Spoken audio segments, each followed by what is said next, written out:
Alright, Travis Wayne Goodsell. Again, for those who are coming to this video first, you needed to watch the prerequisite video. This is part 3 of which has an introduction also. This is exclusive for Mormons, members of the Church of Jesus Christ of Latter-day Saints. It is not intended for those who are not Mormon, those who are ex-Mormon, those who are anti-Mormon. This is for Mormons only, just as a caution, as I'm using the manner of speech for Mormons. So if you're not Mormon, you're not going to fully understand what it is I'm talking about. This video is going to cover baby Moses. Jews and Christians had an excellent opportunity to capitalize on this through the markets by having little baby Moses. Jews or Christians have capitalized on baby Jesus merchandise, but I have not seen too much of baby Moses merchandise. But both are types and shadows of the Messiah. And again, if you're new to this video and you didn't watch the prerequisites, you are now going, what? Jesus is the prototype, a type and shadow of the Messiah? I thought he is the Messiah. Again, you gotta watch. And so we go back to Exodus chapter 1 with the understanding of the prerequisite video, and we have the death of Joseph and a new king taking over as Pharaoh. And again, that goes over the symbolism of the Egyptian narrative of the death of Osiris and the usurpation of the kingdom of Egypt. And so that's exactly what we have here. Is Joseph is the comparable character to Osiris, and upon his death, the new king who takes over is a tyrant.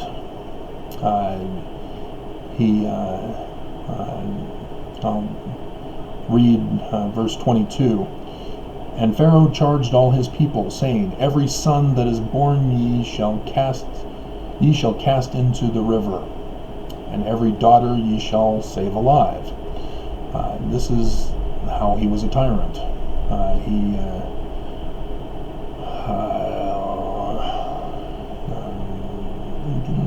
served with rigor. They made their lives bitter with hard bondage, and mortar, and in brick, and in all manner of service in the field, and all their service, wherein they made them serve, was with rigor. The people were in slavery under the new Pharaoh, who usurped the throne with the death of Joseph. And so they're setting it up here in the biblical text for the coming of the Messiah, who is Moses in this narrative. The actual Moses is a combination of multiple historical characters, but the author is treating the Torah as an apocalyptic literature. An apocalyptic literature is Book of Revelations, for example. It's talking about latter days. It's talking about typically beasts and all sorts of unusual creatures, but it's put in the historical context of the author who's writing it. And that's why I alluded to in the introduction that the Gospels was apocalyptic literature. That's the Egyptian narrative. It's the source of apocalyptic literature. And so the prophecies of the signs in the heavens are part of the apocalyptic literature coming from the Egyptians. We'll get to that in future. Well, maybe this one, partly in this one, but there's a division that needs to be made. One for the birth, and the other for the beginning, rather than the birth of the restoration. And so,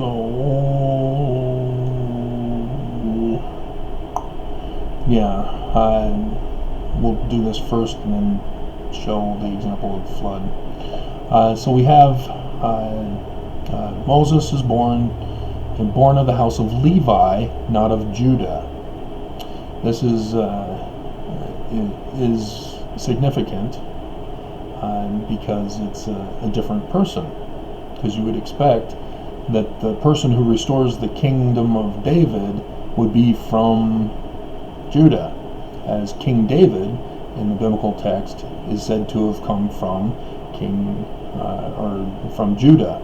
And then the Jesus gospel narrative is said to have come through David as well, King David. And yet Moses is coming from Levi, not of David. But when you recognize that the historical characters are from the 18th dynasty, which translated into English from Hebrew is the dynasty of the David-Moses dynasty. And so now we understand why Moses is used here and not David, and why he's from Levi and not Judah.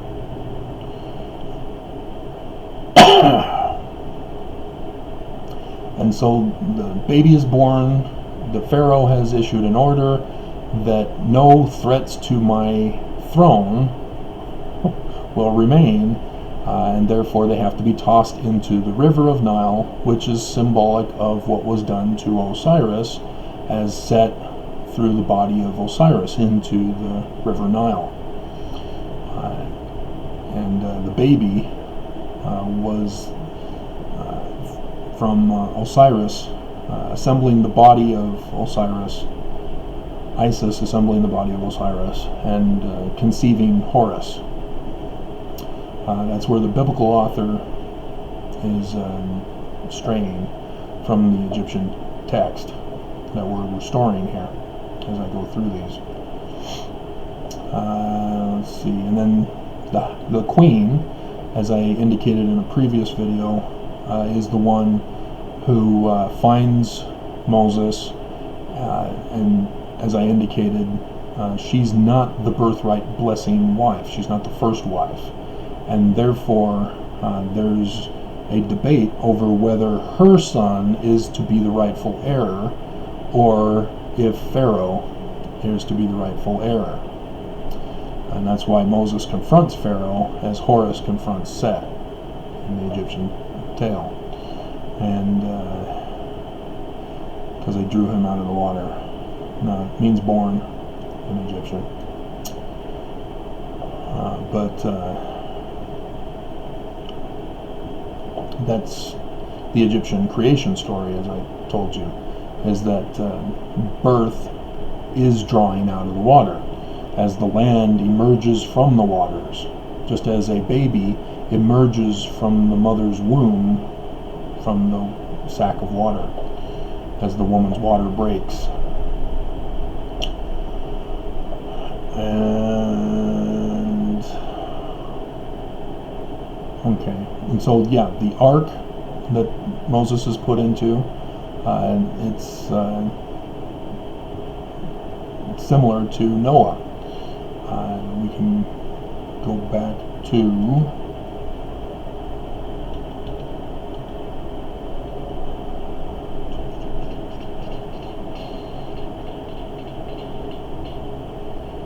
Okay. The Egyptian Ogdod story, which means 8.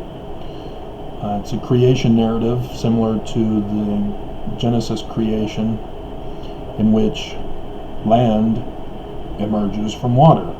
And in the Ogdod story, they have 8 couples who are on a boat who land on top of the land, just as in the Noah story. And so in the Noah story, in Genesis, you have Noah who makes an ark of gopher wood. And it doesn't matter about the wood, because this is taken from the Egyptian documents. And so there's no need to search for what the gopher wood refers to try to prove the Bible true. It comes from the Egyptian narrative. That's the evidence of its source. And like I said, this is all tied together with everything. As the creation story, land rising up, circumcision of the birthright blessing son with the crown being crowned during circumcision, that of the heir to the throne, heir to the tribe. And so Noah falls into that same category as Moses, likewise falls into that same category as being set afloat on the Nile River, which also is part of that symbolism of land emerging from the waters during inundation, as well as with creation of man. It's all tied together in the same symbolism. And when we go to Matthew 24,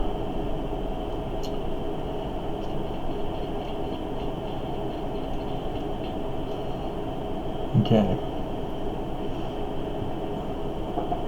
this is where the character named Jesus is talking about the latter days.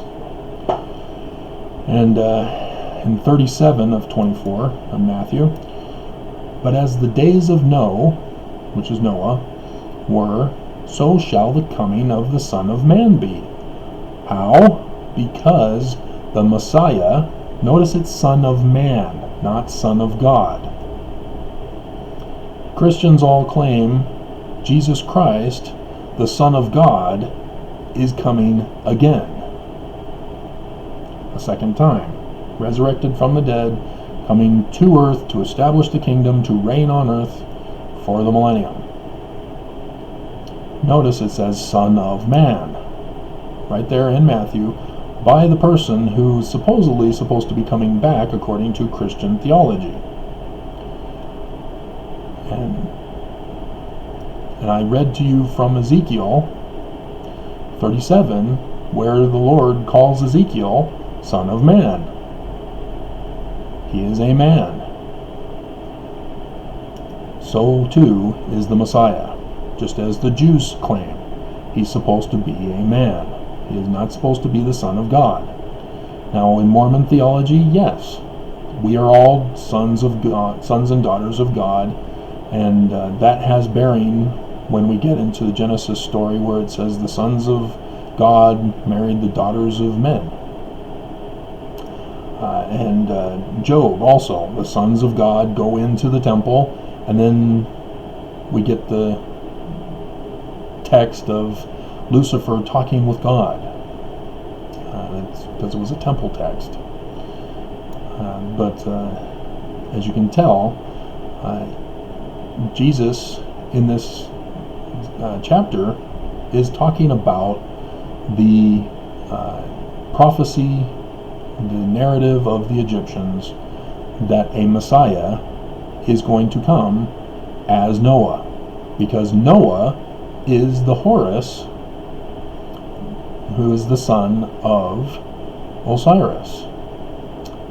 Notice, however, that Adam and Eve bear another son after Cain is supposedly kicked out, establishing his own kingdom, but then have a son who's named after the Egyptian usurper, who murdered Osiris the king, Seth.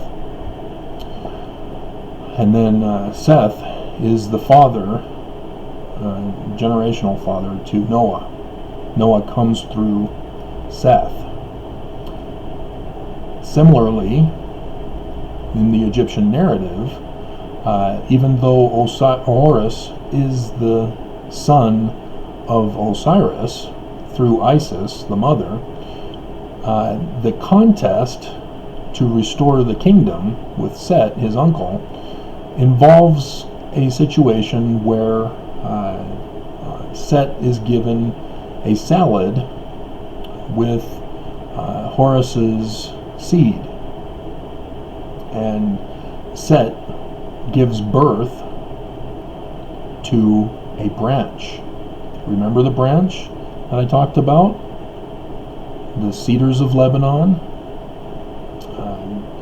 And so the symbolism, the type and shadow for the Messiah is that, yes, he's the rightful heir from the original king, but he's also justified as the successor in the usurped kingdom as well. And this is important to understand when you're trying to identify the Messiah. And so Noah is from Seth, but the biblical author altered Seth's genealogy as being the good guy, not the usurper who was Cain. And that's being played out here. Also, they mention with Noah, and is mentioned here in by Jesus, for as in the days that were before the flood, they were eating and drinking, marrying and giving in marriage until the day that Noah entered into the ark. And you'd think, well, what's wrong with eating and drinking? Those are basic necessities. And marrying and giving in marriage, what's wrong with that? Until you understand the Noah story, that birthright blessing children were being messed up. You have to marry within the tribe. As Moses both of his parents were from the same tribe of Levi. And yet there are other accounts that are more accurate for the Egyptian tale, that there's a conflict regarding the rightful heir versus one of the other wives who has a son who is a capable heir, but it's not the birthright blessing through the first wife. I'm hearing voices. Alright.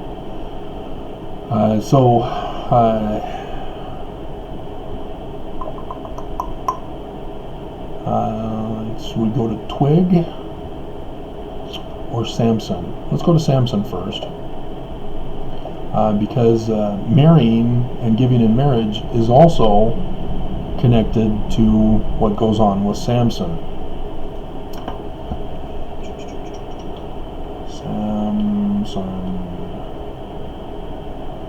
Alright, and this is the Judges.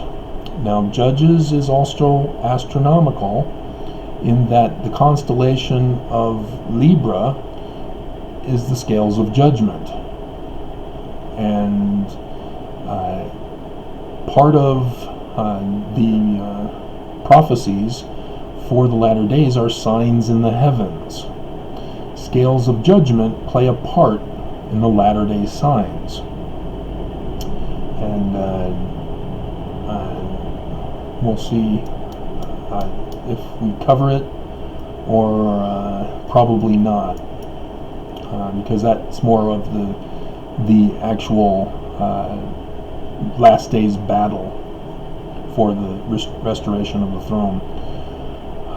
But in Judges 13, at the end in 24, And the woman bare a son, and called his name Samson. And the child grew, and the Lord blessed him, and the Spirit of the Lord began to move him at times in the camp of Dan, between Zorah and Estoah. Let's go back to the parents, because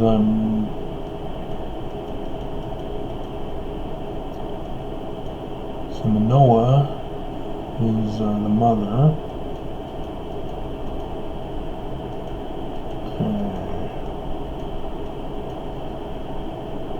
And so she has an angelic appearance to her, just as Elizabeth, just as Mary. Not a coincidence.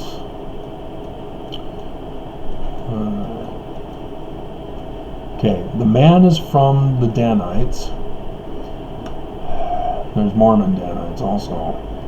And Zorah, whose name, his wife, let's see, a certain man of the family of Dan, whose name was Manoah, and his wife was barren. Whose name was Manoah? Certain man of Zorah. Okay, that's city of the family. His name is, okay, Manoah is the man. It's got the female ending. Okay, and so this is, he's going to have word of wisdom issues. Don't drink, don't eat unclean things. The law of Moses supposedly was supposed to have been before this, because of the way that the biblical authors arranged the separate books together, and so we're supposed to believe that the Judges period is the missing time period between when the house of Israel left Egypt and when the kings began.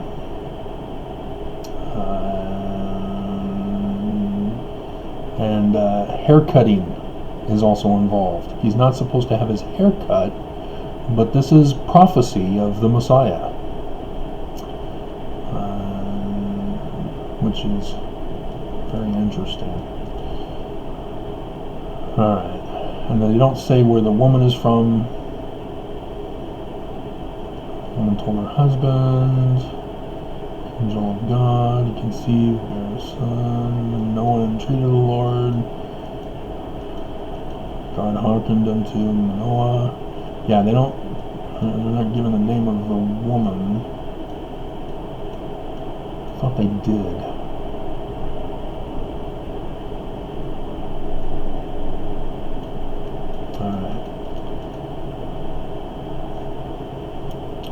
And so it's interesting that they don't give the name of the woman. But regardless, from Dan this time, rather than Levi, rather than Judah. Here he's a judge, and that's why he's from Dan, because Dan in Hebrew is judge. And so here Samson is grown up, and he's at the age where he gets married, which would have been around 18, as women were ready for marriage at the time of bleeding, as early as 12 to 14 is when they're available to be sold by their fathers with a dowry for a man who wants to marry them. And yes, that's the culture back then, because women weren't in a position to have jobs.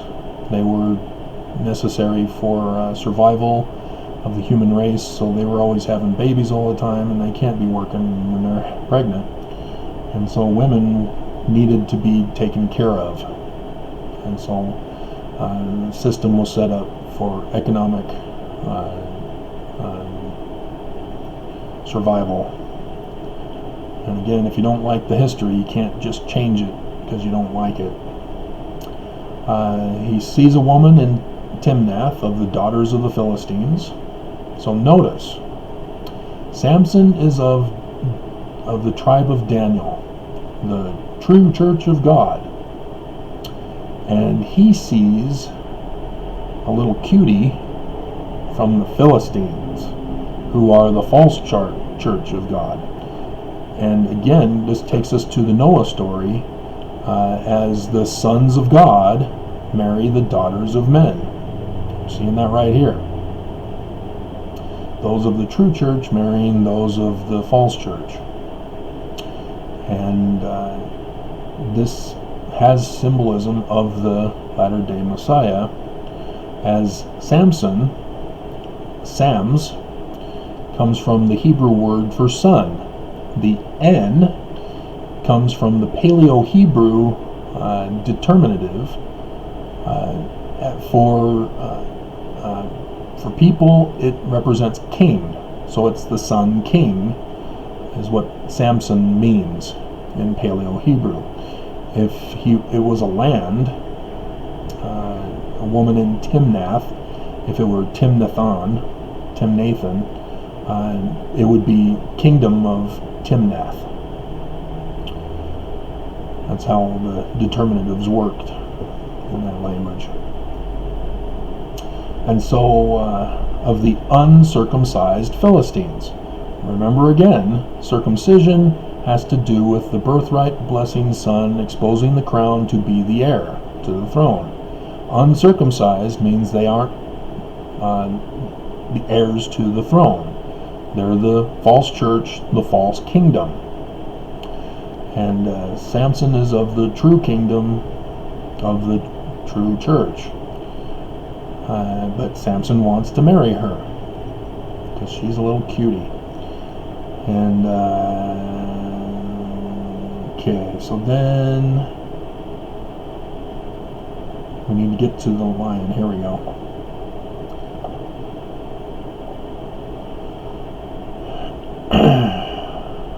And he talks about in verse 6 of chapter 14 of Judges, and the Spirit of the Lord came mightily upon him, Samson, and he rent him, the lion, the young lion actually, which is interesting. Samson is a youth for the most part. He is unmarried, therefore he's a youth. Like a woman who's unmarried is a maiden or a virgin, versus a woman who has been married and has had kids. And so Samson kills a young lion. See the contrast that's going on here. Danites versus Philistines, Samson versus a young lion. Judah, the symbol of Judah is a lion. Jacob gave the blessing to Judah. Judah is a lion's whelp. And so, again, you're seeing the setting up of the story symbolizing Samson to be the Messiah. But he dies in the end. Which is interesting. But all the symbolism throughout the whole thing points to him as the Messiah, the Horus character, rather than Osiris. And so right at the end, they just change the storyline and kill him. So what's up with that? But that's how they're doing the story here, is they're setting up these matching comparisons throughout the whole story. And so when he comes back,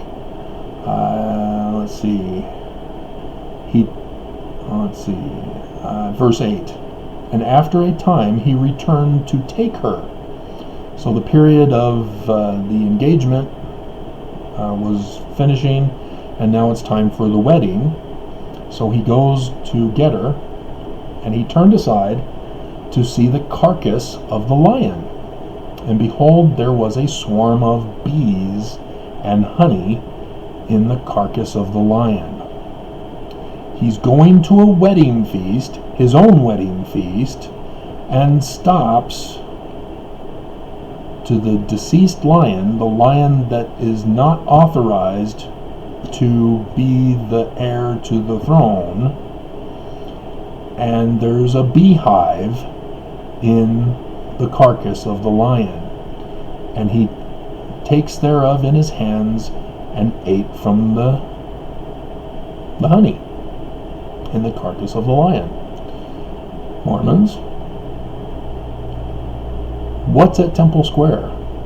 For those of you who get married in the Salt Lake Temple, you familiar with the Lion House? Familiar with the Beehive House right next to it? Like I said, this is all types and shadows of the Messiah. And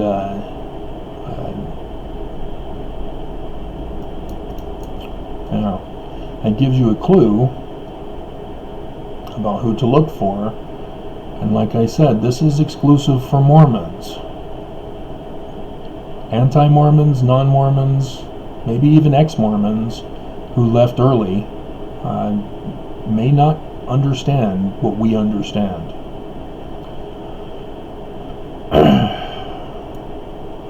Judah is more correctly pronounced Yehuda or Judah.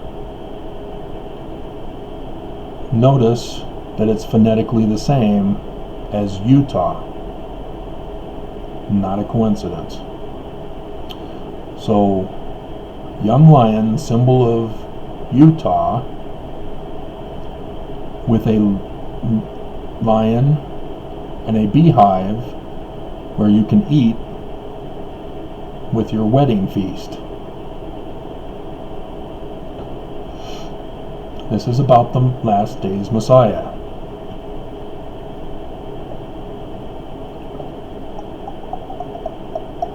And then the story goes on talking about Samson creating a riddle which has to do with who he is. That's the answer to the riddle, is I am the Messiah. And it turns out that his wife, Delilah, of the Philistines, Delilah having the determinative D at the beginning, and Lila coming from Adam's wife that I talked about with the creation story, not a coincidence. Samson the son, the wife being night, darkness. Not a coincidence. And she cuts his hair.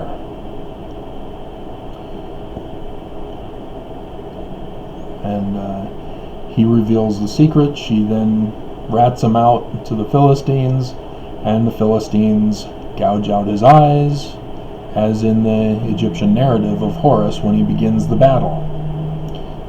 The eyes, the government, religion, sun, moon. The sun shall be turned to darkness, the moon shall be turned to blood. Total eclipses, solar and lunar eclipses, are for the last days. And we won't get into those here. That'll be with the battle portion of the Messiah. But not a coincidence.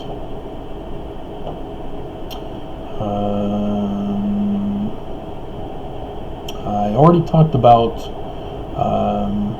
Revelation, talking about the woman having to flee into the wilderness with her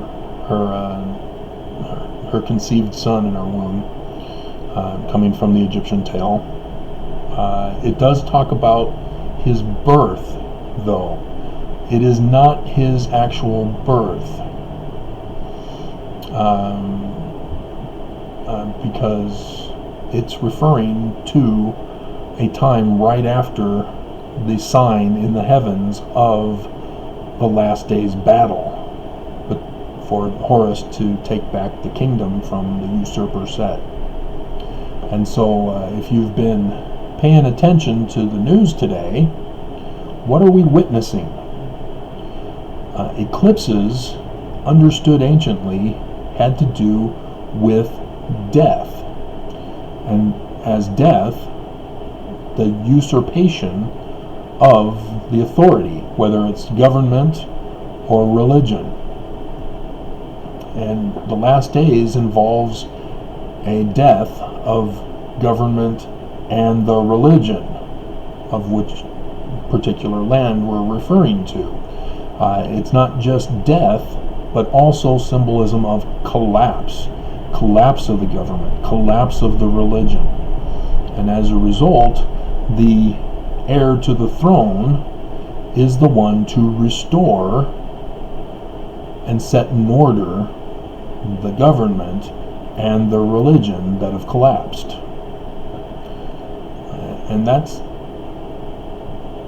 difficult to accept when you're taught that you're in the best government in the world and the true church of all time. But that's what the prophecies are talking about. That's why I'm doing this series for you, is because I've been warning you for these 3 years that everything was coming to a hit, coming to a climax. As Fox News 13 here in Utah gave the announcement on the 4th of November 2016 that there would be a total solar eclipse over the whole United States on President Monson's birthday. Not a coincidence. And it turns out that the 21st of August 2017 was the New Year's Day as well for the Egyptian religious calendar. Not a coincidence.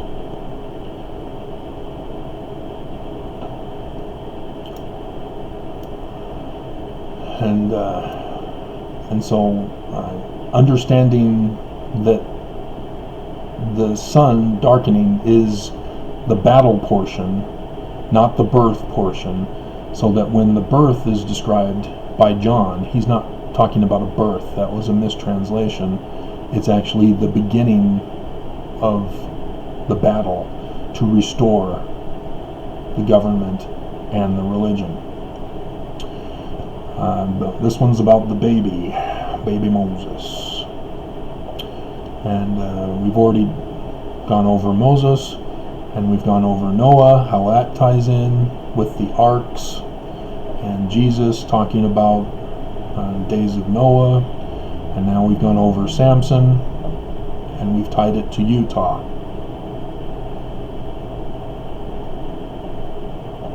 I hope you're understanding so that I don't have to explain it. Okay, let's go to Ezekiel. Because Ezekiel prophesies of the last days Messiah as well, the one who is to rule the world, as the man-child of John's revelation in chapter 12 likewise rules the world. He's the heir to the throne, the son of the woman whose husband is missing because he was murdered.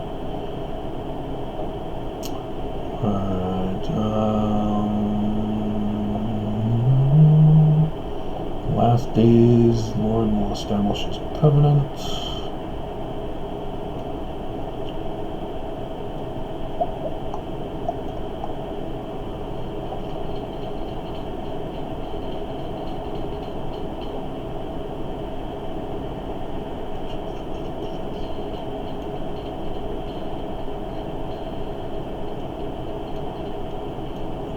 Should be in 16 because I don't think it's 17 unless 16 is it is. 16 is about why Sodom was destroyed.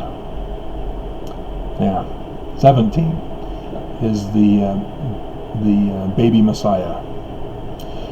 In chapter 17, Bruce R. McConkie writes, Ezekiel shows in a parable how Israel, while subject to Babylon, wrongfully sought help from Egypt.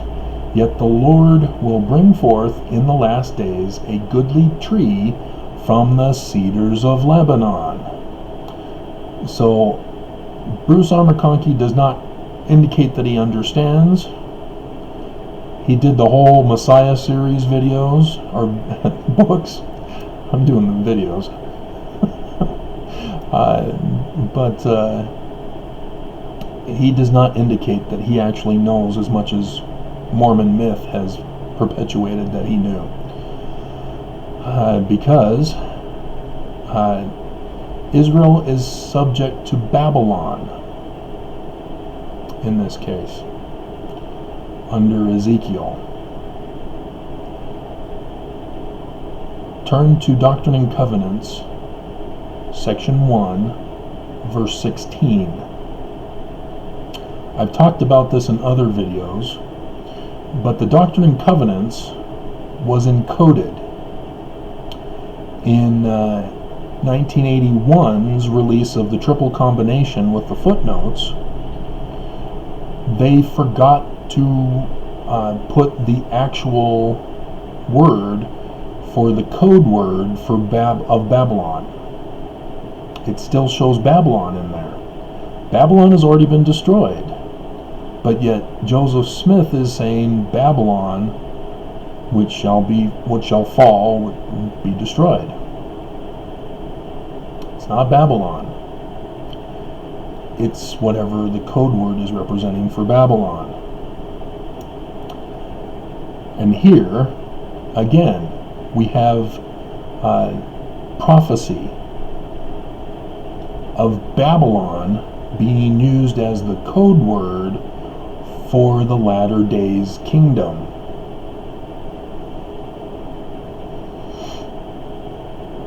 Jerusalem, in the Book of Mormon, had conquered Jerusalem by Babylon conquering Jerusalem. And Babylon was coming back, and so Lehi, among other prophets, were saying, hey guys, they're coming back. We're going to be destroyed. And so Lehi takes off and goes to the Promised Land. Moses dies after taking back the kingdom from Pharaoh. Jesus, as Joshua, takes the house of Israel into the Promised Land. All the symbolisms all relate. They're just reworded in different narratives. And so this is the setting for the Messiah. And he says, Son of man, put forth a riddle, and speak a parable unto the house of Israel, and say, Thus saith the Lord God, a great eagle. This is a symbolism. With great wings, long-winged, full of feathers, which had divers colors, came unto Lebanon, and took the highest branch of the cedar. You putting everything together? Do you need to rewatch some of the other videos? You have an eagle, which is a symbolic representation of a nation. Comes unto Lebanon, which was where Osiris landed and produced a cedar tree of Lebanon, of whom a child was conceived to take back the throne and restore the kingdom. A branch taken from it. Both Isaiah and Jeremiah talk about a branch for the title of the Messiah. This is what's being referred to here. Osiris is murdered. His son is the branch. And they're using the Egyptian symbolism here to illustrate that point. He cropped off the top of his young twigs. Notice they're using his rather than its. In Hebrew it's indistinguishable. Let's see. So there's twig. Twig is a baby branch. and a branch comes from the lineage of Osiris, the cedar tree of Lebanon. And so this is the baby Messiah, the twig. The adult Messiah is the branch that Isaiah and Jeremiah talk of. And the eagle now takes this twig that's from the tall branches from the top. That's authority. He has the right to reign as the heir, the successor, the right to rule as the birthright blessing son. And this eagle carries it into a land of traffic, which is merchandise. He set it in a city of merchants. Traffic, merchandise. A city of merchandise. Where in the world, because it's not Babylon, or not Lebanon, where in the world are trees as tall and mighty as the cedars of Lebanon by a city of merchandise? Merchants, trafficking. Think about that. He's making a prophecy here of where the Messiah is born. And he took also of the seed of the land and planted it in a fruitful field. He placed it by great waters. Where in the world are there great waters? Interesting, the Book of Mormon talks about the land northward of great lakes, or great waters, wasn't it also? Did I reveal the secret? And so he's born by tall trees next to a city of merchants, and then moves to great waters and is set as a willow tree. Willow tree is symbolic here. Willow trees, branches curve down as if they're bowing.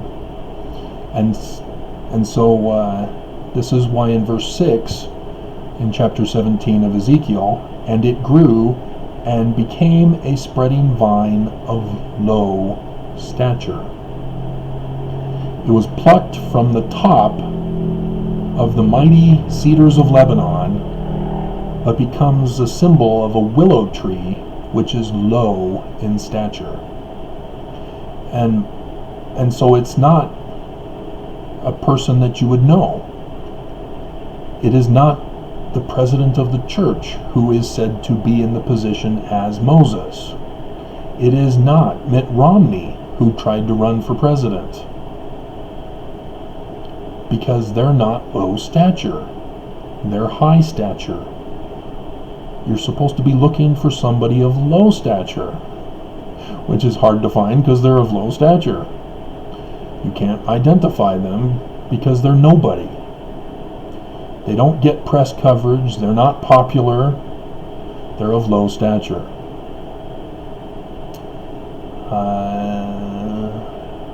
And let's see.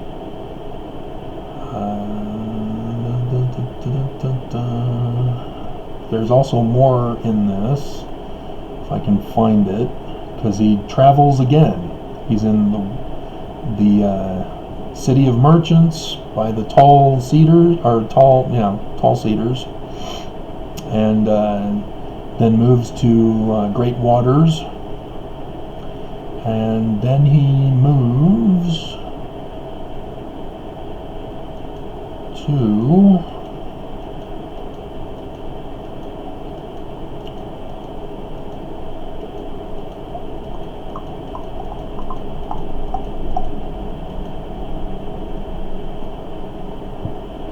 and we'll bring him to Babylon, and we'll plead with him there.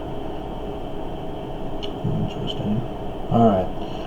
Thus saith the Lord, in verse 22, I will also take of the highest branch of the high cedar, and will set it I will crop it off from the top of his young twigs, a tender one. I will plant it upon an high mountain, and eminent. Top of the mountain. Are you familiar with the Ute Indians? And why they're called the Ute Indians? Because they mean top of the mountains. And what did I just tell you Utah means? Phonetically the same as Utah, Judah. And so he will also move to Utah. We'll get to other parts of it with Moses as a person who has to leave Egypt and finds Ruel, also called Jethro, and then hiking up to the mountains he goes. But there you have it. Baby Messiah is born among tall trees next to a city of merchandise trafficking, moves to great waters, and then moves to a top of the mountains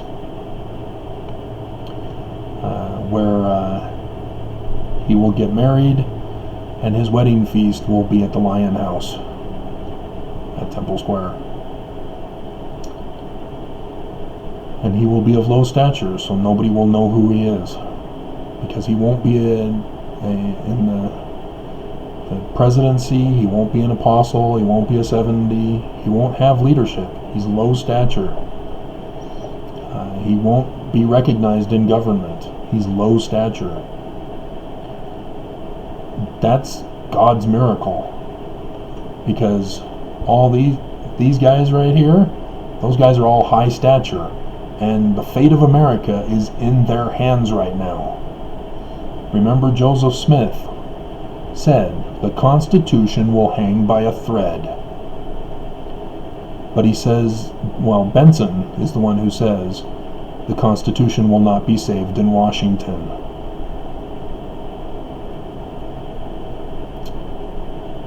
And when we're watching this, we realize, oh my God, America is about to turn into a kingdom, a monarchy. Remember, the Book of Mormon warns through King Mosiah, as he's giving up the kingdom because his birthright blessing son rejected it. He then turned it into the reign of the judges and created his laws as the Constitution for the judges to rule upon. And said the example of King Noah, who was the king and the high priest, in order to appoint priests to be his counselors. As Alma had authority to baptize, but didn't have authority to be Melchizedek. Melech, king, Zadok, high priest.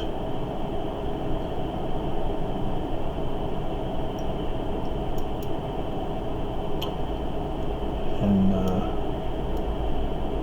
so, not a coincidence that what we're experiencing right here in America is going on right now, at this particular time, as the signs have been going on. I should tell you about the birth date, shouldn't I? The birth date is a tricky one. The gospel narrative talks about 2 birth dates, because, well, 3 actually.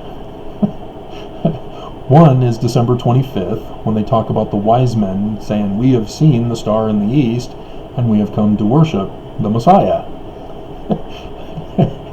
To King Herod.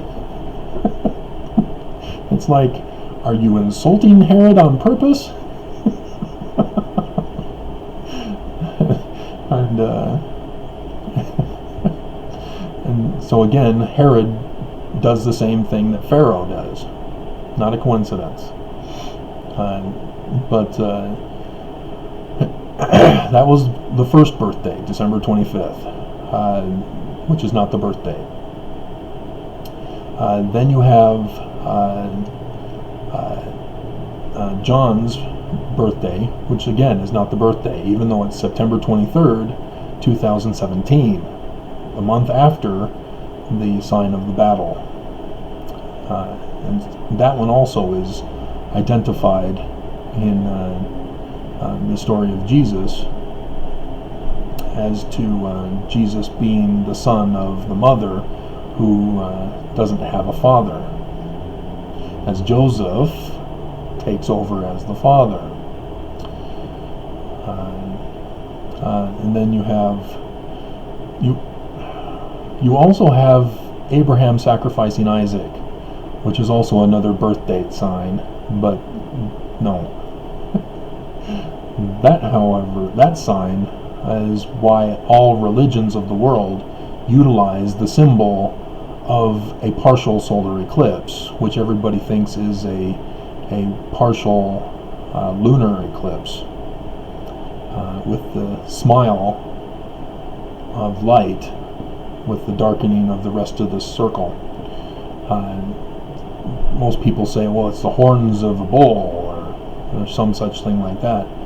No, this had to do with the sign in the heavens on April 8th, not 6th, April 8th, 4 AD. Because whereas it was seen in Jerusalem as a partial solar eclipse. And 20 years later,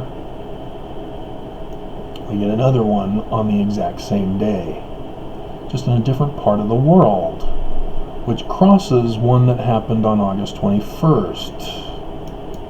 Not a coincidence. And there's more to that story. But again, that wasn't the birth date either. The shepherds lowing in the fields is a different birth date, because that's in the springtime.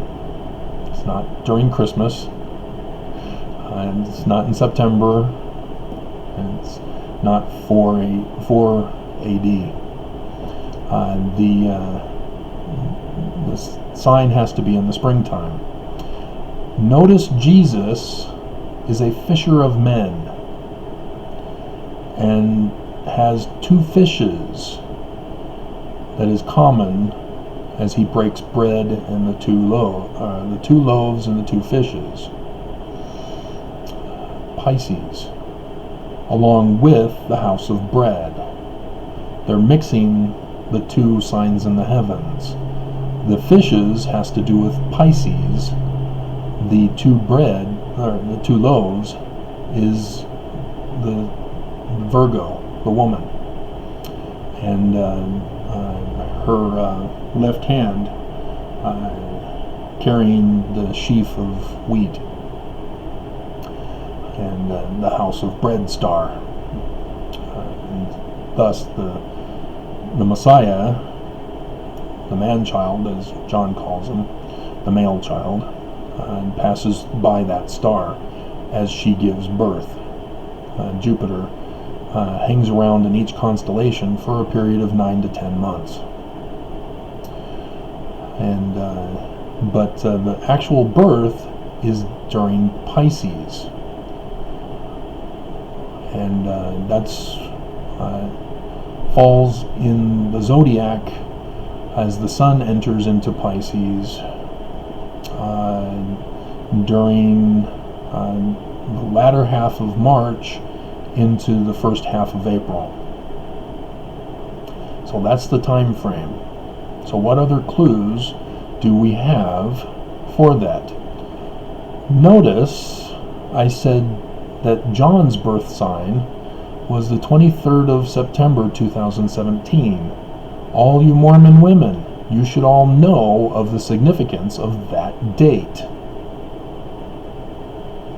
And you're all like, huh? No, I have no idea. In 2017, Thomas S. Monson, in April conference, changed the Relief Society. The period of years were up. Time for a new change in the Relief Society. He put the primary president as the Relief Society president. So the Relief Society president, who was the primary president, the woman becoming, or the girl becoming the woman,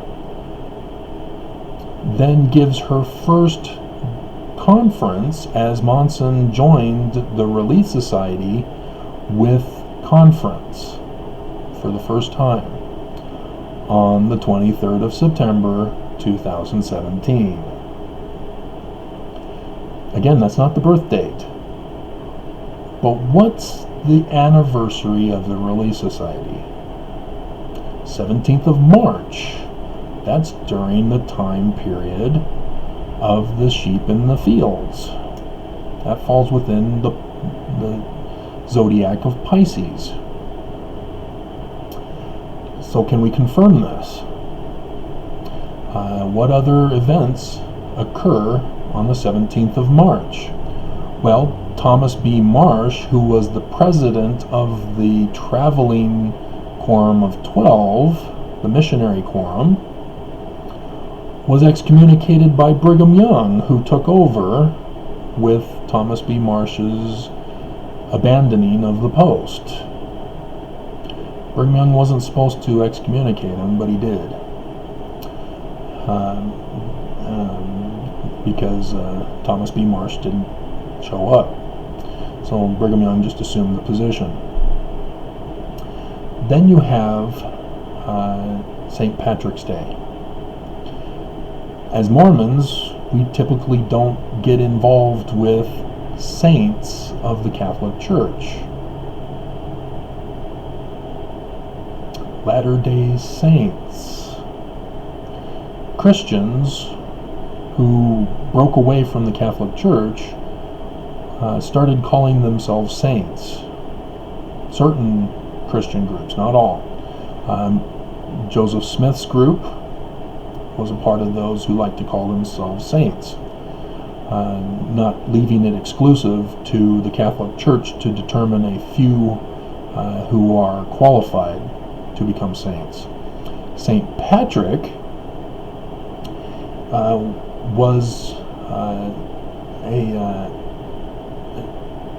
he was an Irishman, or he was sold into slavery, went to Ireland, escaped, came to England, grew up to become a pastor in the church, and he was sent back to Ireland to preach the gospel there. And because of his devotion and service, he was elevated to a saint, which was actually the day of his death, not of his birth. Becomes the birth of Relief Society, but the death of St. Patrick. Again, remember, father becomes the son, son becomes the father. Sunrise, sunset, sunrise, sunset. And you have with St. Patrick on the 17th of March also a tale of him chasing out the snakes from Ireland. Now, all Irishmen know the snakes were chased out of Ireland long before, and so why was he attached to chasing out snakes from Ireland? Again, go back to John and his revelation. Serpent. The man-child battles the serpent. In the Egyptian myth regarding sunrise and sunset, the baby Messiah Horus is born. At noon, he's the full king who's restored the kingdom. In the evening, he becomes the father Osiris who dies. During the nighttime, when Horus is in the underworld, he battles a serpent, Apophis in Greek, or Apep in Egyptian. And this battle between which is even portrayed with Set battling the serpent, defending Ra, the sun god. It's that original Egyptian narrative of the battle between Horus and Set. Just Horus is the one battling the snake, Set. And he, of course, wins and rises as the birthright blessing son the next day, as the successive heir to the throne of his dead father. And so that's where the serpents came in for St. Patrick, is from that long-lost tale of the Egyptian narrative, tying in to the birth of Horus, the Messiah, on the 17th of March,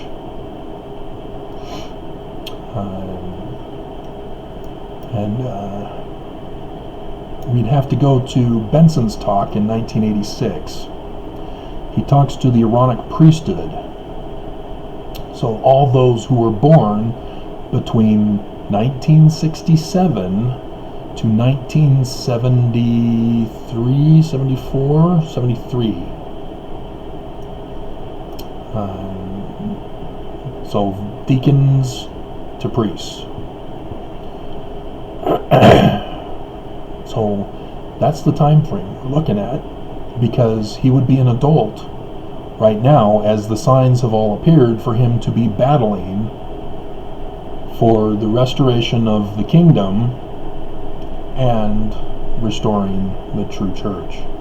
As I mentioned, Joseph Smith was murdered. All this prophesied from Scripture, as I've read to you, and other textual materials. Baby Moses is also in the book of Jasher.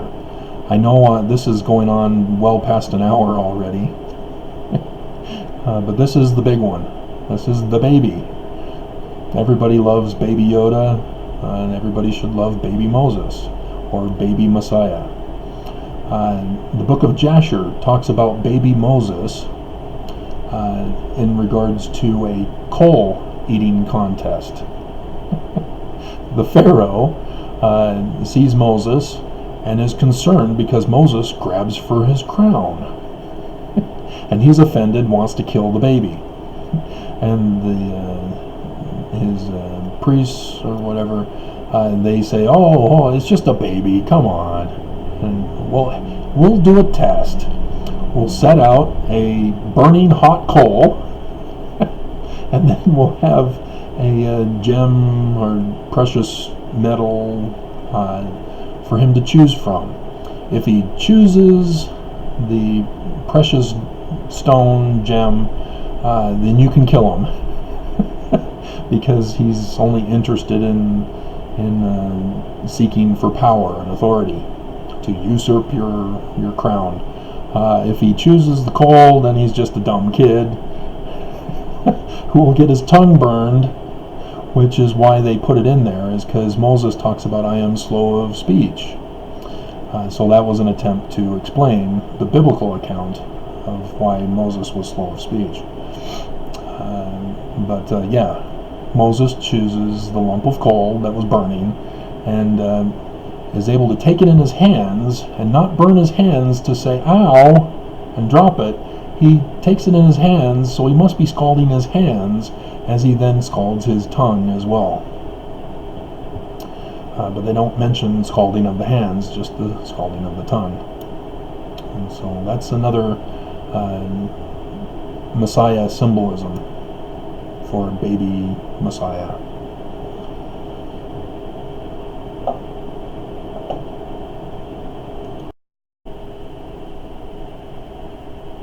Okay, I forgot to give you the name of baby Messiah's mother, Judith. House of Judah, Queen of Judah. Judith, the female version of Judah. We get this from the wife of Esau in Genesis chapter 26, verse 25 or 34. Why are you saying 25? I don't understand. Okay. 34.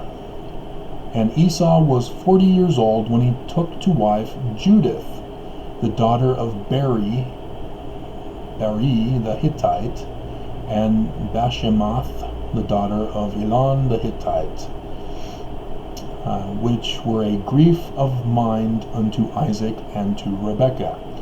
Esau is the birthright blessing son who got usurped by Jacob, which means usurper. And Esau, like Delilah, is Lilith with the D in front. In Greek, Dacia is the female Greek version of Esau, the male version in Hebrew. Interesting coincidence. But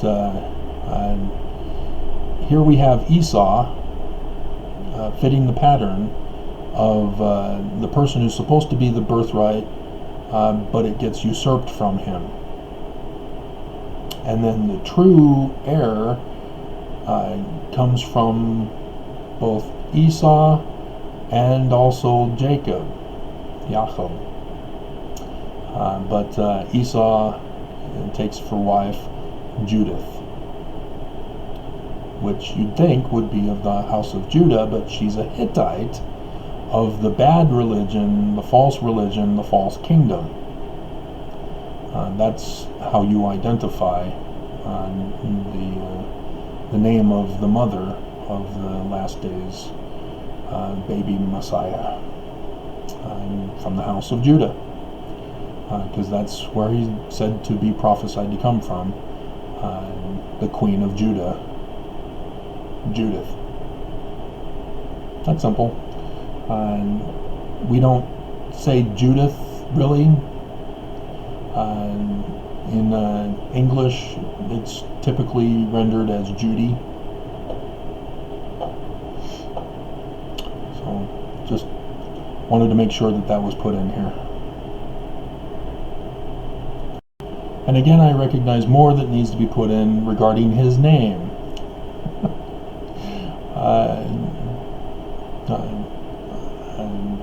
The last name the name involves several names as titles.